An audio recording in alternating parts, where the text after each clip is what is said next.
close to half an hour with my computer problems and waiting for the classroom. We'll go ahead and start. All right, this is the Cobra robot right there. It is a very basic robot. It's the one we're going to be using for the next lab. I have not wrote the lab up since we lost last Friday. I'm probably just going to use the same one I did last time at there. So you probably can find it posted on the course website. You know, not the Facebook, but the other one, the lab from last time. I'm just going to use the same one right there. Right there. Okay, first things first is we got to figure out which COM port this robot is connected to. And this robot connects to the PC using just the standard USB. It's got to plug into the wall before you do that there. And you just plug it in. Right there, you'll hear the beep beep if you've got that enabled. And if you bring up, and this is Windows 10, but it's the same whether it's Windows 7. Hopefully we could get access to it. If not, actually the room that we're using, we did test, we can get access to the device manager. But you bring up that there and system, devices, and somewhere you bring up the device manager right there. So the device manager will, right there. And we look for COM ports, and you'll see a USB to serial listed on as one of the COM ports right there. In this particular case, it's COM3. Sometimes it's COM4, sometimes it's COM49. Don't ask me why, where COM49 comes from out there. But this particular robot works with the Arduino, and the Arduino, the USB connector, looks like a COM port to the PC, which is a much easier way to communicate to it than any other way. So, because we can open up the COM port as a file and write to it directly, right there. So we look to see what COM port it is, right there. So our program for running this is relatively straightforward. That there, we open the serial port for communications, and it's serial COM3. We call the serial function that there, and we tell it that it's on COM3 right there. And if we bring up the COM3 port settings, we'll see that it's 9600 baud, 8 bits data, no parity, one stop bit. These are the standard default COM port parameters for communications right there. So, and I suspect that you probably haven't spent a lot of time around COM ports because it's not taught in the computer and MATLAB course. It's not taught too much in the microprocessor controller course currently. So as a result, you probably, but a COM port's a serial port that they have been around for at least 40, 50 years. When I first started working, we used to use a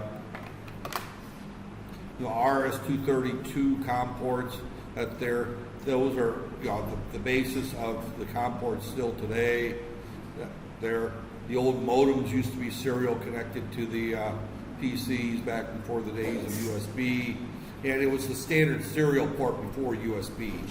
I think USB's been around for at least 20 years. USB has been the standard serial port, but the COM port discussion goes back before USB. So the Arduino uses a very old protocol in communications as do a lot of the microcontrollers. They use the old serial COM port So, and there happens to be a USB to COM port adapter in this box, little black box right there. So, okay, so we go back to MATLAB, we open that up, and we set the baud rate to 9600, and we have open right there. So these are the MATLAB commands for opening a serial file or port right there. We tell it to wait, let things happen. The rest of this is simply writing commands to the microcontroller to move the various motors right there. So I'm going to put a pause 100 here, right there, so that we see a huge pause. And what this is going to do is the first thing we do is we tell it what motor we want to move and then what angle we want to move it to. So if I run this, add to path right there, this thing will move motor 0 to 180 degrees, right? And that's 180 degrees supposedly. Now it's going to pause for a long time, and then it's going to move it to 0. So it's still running the program right there. It's just pausing for 100 seconds right there. So, right there. And then we move it, I think it moves 0 to 90 right there. So we move motor 0 3 times in this particular program. This program was written just to test the, right there. Now, I've noticed that the communications between MATLAB and the robot tend to be somewhat flaky at times in terms of once you start a program, if it doesn't finish, which is why I'm going to let this sit there, because the last thing it does when it finishes the program is it closes the COM port. And if it doesn't finish completely, then it doesn't close the COM port and you can't reopen it. So you end up having to shut everything down and turn it back up. So, you know, I should have put that 100. We're going to be waiting a long time here. Right there. But if I try stopping this program and rerunning, well, let me just go ahead and go through the rest of the program right there. Then we'll see it operate right there. Now, I also didn't get into the first thing that they're. Okay, now it's going on. It's right. It's moving to 0, and then it'll move to 90. Right there. There's our 90. Now it's moving the next motor. We'll go through all the motors one by one right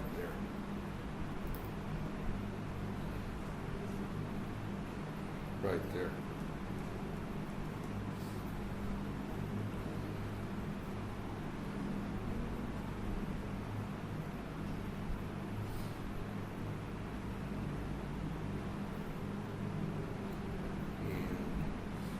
Why is it not moving the next motor?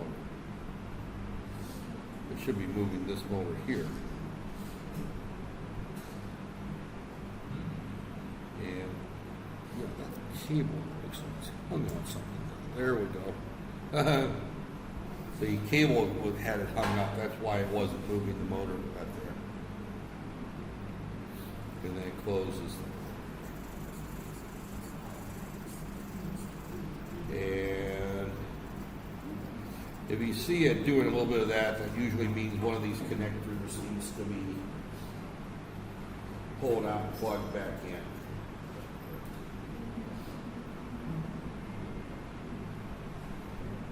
The assembly of this thing is interesting. That there, the connectors that there. Malaysia is a nice, humid, hot country, and you get a lot of oxidation on connectors. And when you have these exposed, open connectors, they tend to cause you headaches right there. So, right there. Okay, I'm going to take that pause 100 out right there. Where was it?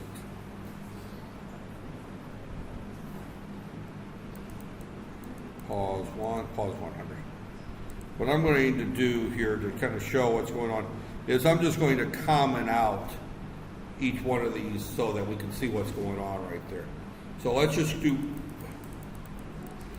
there's motor 1 or motor 0. So I'm just going to,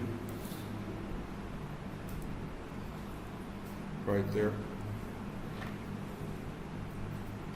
And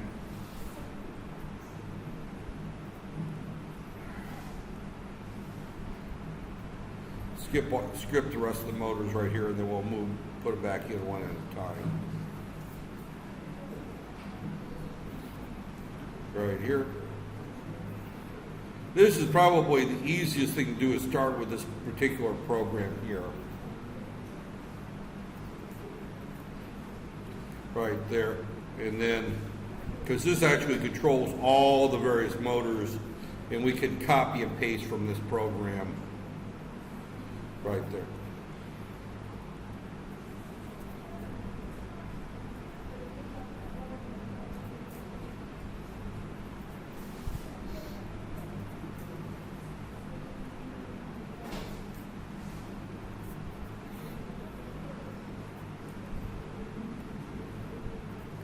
Motor 3, motor 4, and this moves each motor so many times, 3 up there.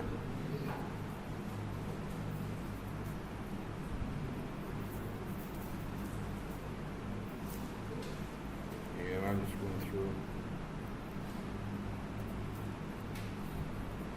I'm doing it one line at a time versus blocks so that I can re-enable them one line at a time. Right there.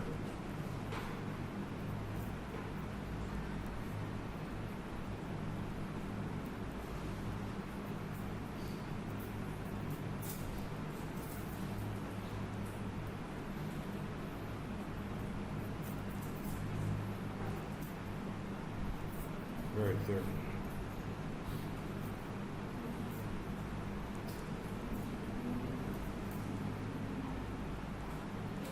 All right, let me go through the steps that you need to do to go through and run this robot.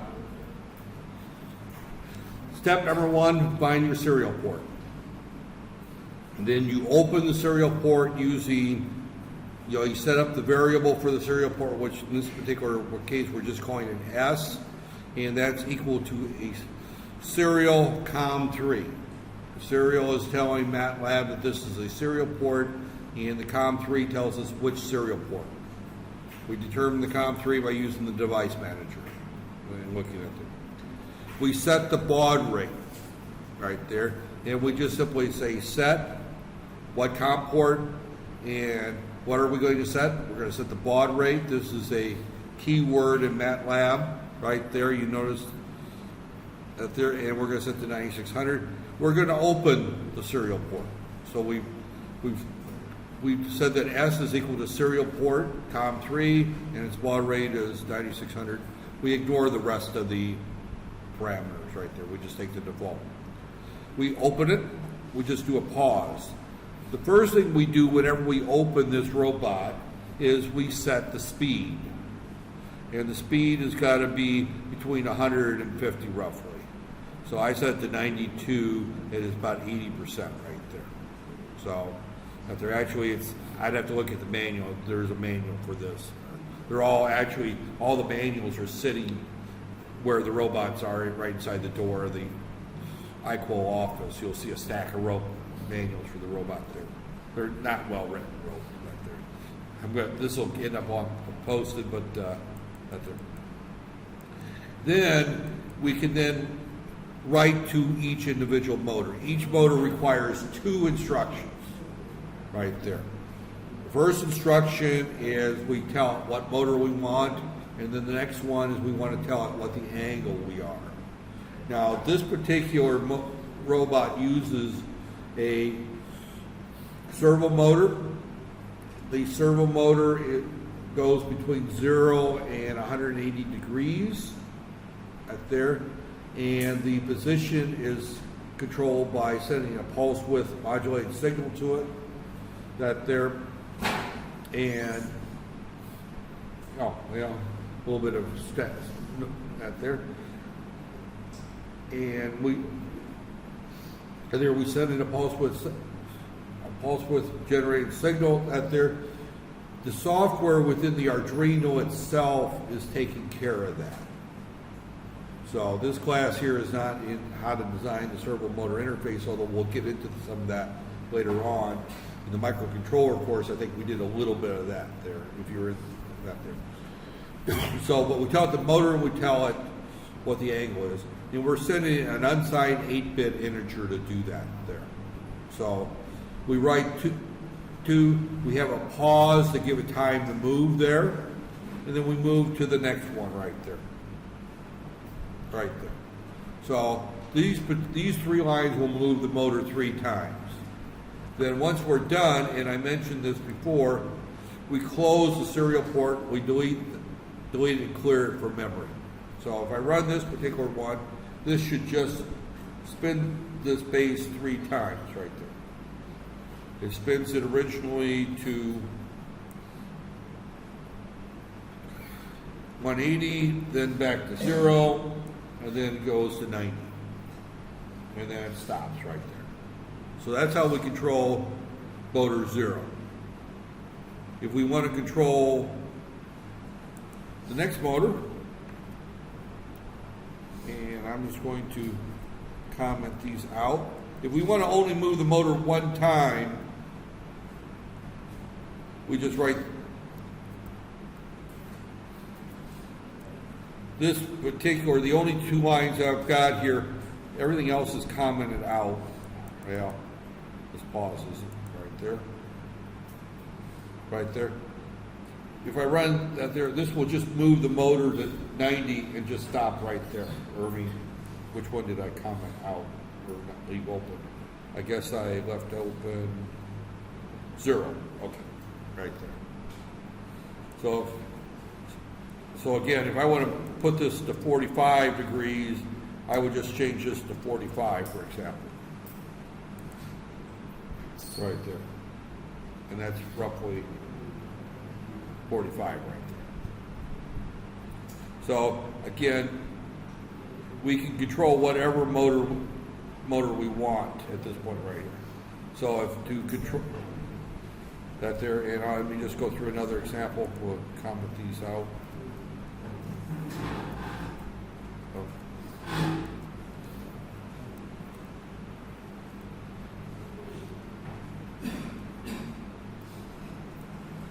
And if I run this shouldn't do anything. Well, it zeroed the motor out for whatever reason. Did I not comment something? Right there. Right there.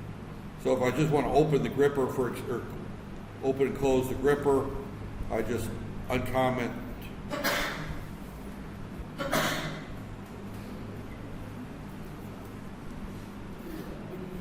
Right there, we open and close the gripper.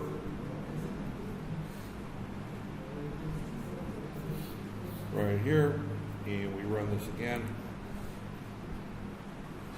And here we open the gripper, and we close the gripper right there. And it seems to be, the gripper connection doesn't seem to be very good. You can see that we can control each and every motor one by one by doing that there.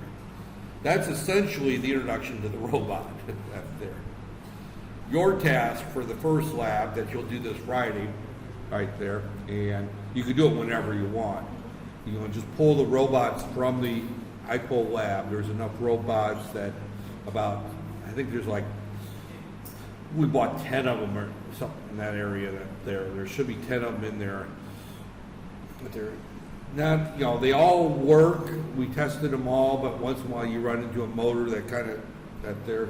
You can always check these cables that there. What I want you to do first is just kind of go through it and run this program and see, each and every motor working right there. That there. The next one is basically I have you figure out how to pick something up. Right there. Again, the way you would pick something up is you would have it come down, open the gripper, pick it up, turn it, and then put it back down. And that's harder than you think it is. Because you got to figure out the angles for each and every one of these, because if I want to pick up something right here, right there, I have to guess that the angles, and I'm just going to throw some guess in there, that I want this angle to be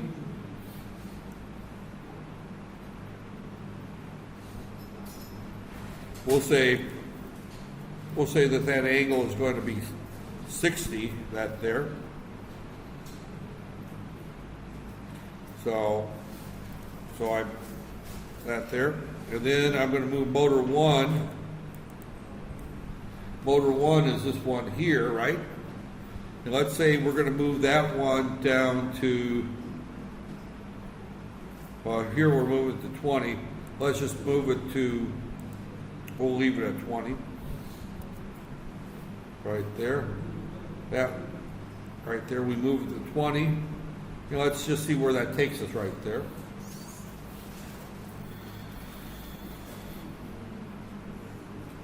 Right there, well, 20 is not quite far enough down, so we'll move that to 10. Right there.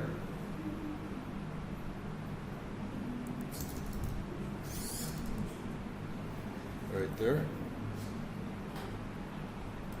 Okay, there's 10. And then we're going to move the next motor. The next motor is this one here, right here. So let's move motor 2 to say 10.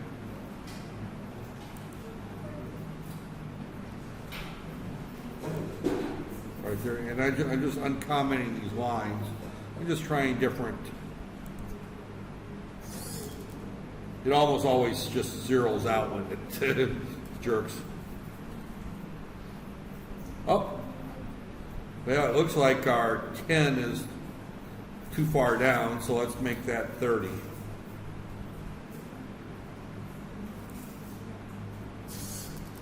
Right there. So as you can see, it's all trial and error. And even 30 is too far right there, so let's make that 45. Right there. And it's kind of trial and error. You're going to pick something up right there. Okay, it looks like that's even right there. I'm going to assume where I want to pick up is out here somewhere. So then we got to turn that other motor this way. So you go through each motor one by one and try to zero in on the item you're going to pick up. Is what you're going to do. But that's your next lab. The first lab is just get the darn thing to work. That there, and where you can control each motor and get kind of a feel for how it's done. That actually took me about 3-4 hours to sit down and get all these steps working where they work cleanly. But this is what you need to there. I'm going to save this right there. Let me do the home.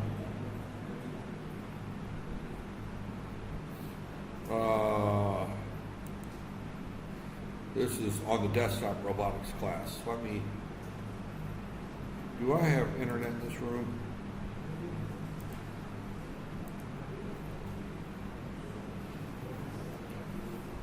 Sometimes I get good internet in these rooms, sometimes I don't. There's no Ethernet cable, so it doesn't want to. Oh, here we go.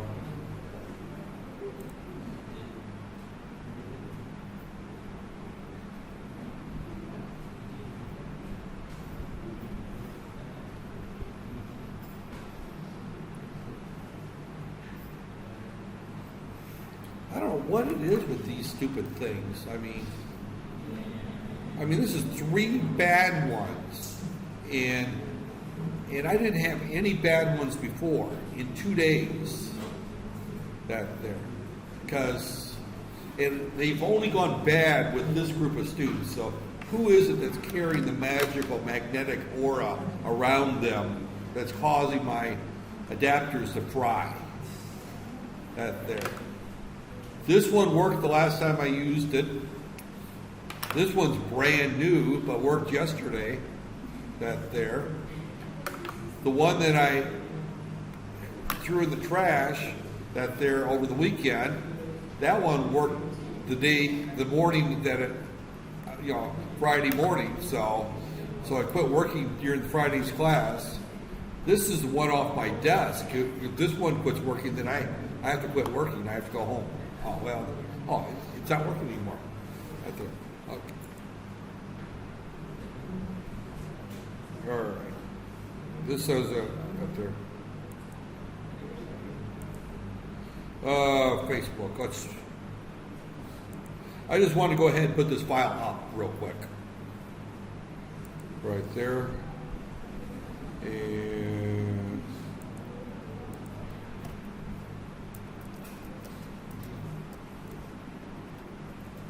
right there, more at from my computer. Right there. Desktop. Robotics class. And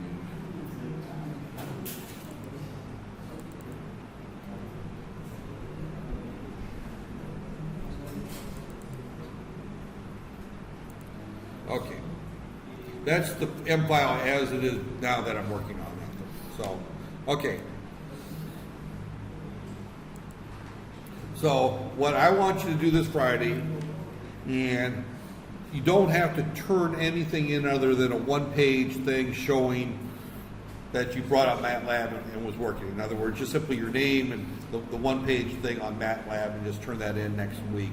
That there's sometime between now and next week, I just want you to check out the robot. You don't even check it out. Just pick the robot up, go into the lab, bring up MATLAB, and go through and test to make sure you can control all 6 motors right there. And you could just uncomment that they're one by one and see that the motors are working right there. You should probably make a note of what 180 degrees is on each motor right there. And as you note that not all motors can go the full 180 degrees, because when I bring this motor down, this one obviously I can't bring less than 45 right there.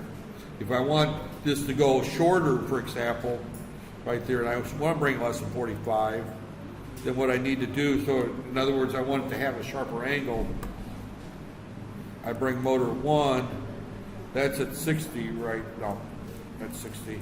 Motor 1's at 10. We'll put this one at 30, and then maybe put this one at 30.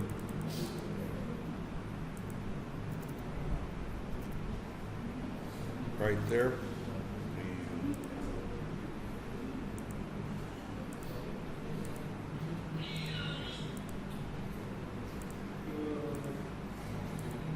All right, where did I have it? Oh, there's my run, yeah.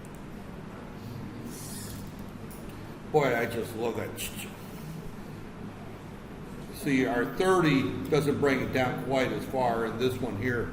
So you can get a sharper, if you want to pick up something here, for example, instead of 30, you might want to do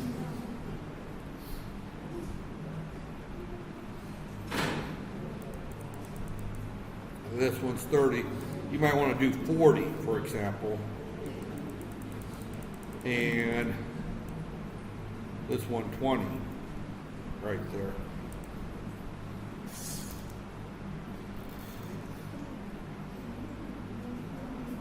You see, now we're getting down a little bit. And that 20 is not far enough now. We may have to go like 10. But you have to kind of practice with that there. And you kind of get in, but that's the next week is to go through and do that. But we have a couple weeks. I should also point out that the first week of April, I probably won't be here. So, that there.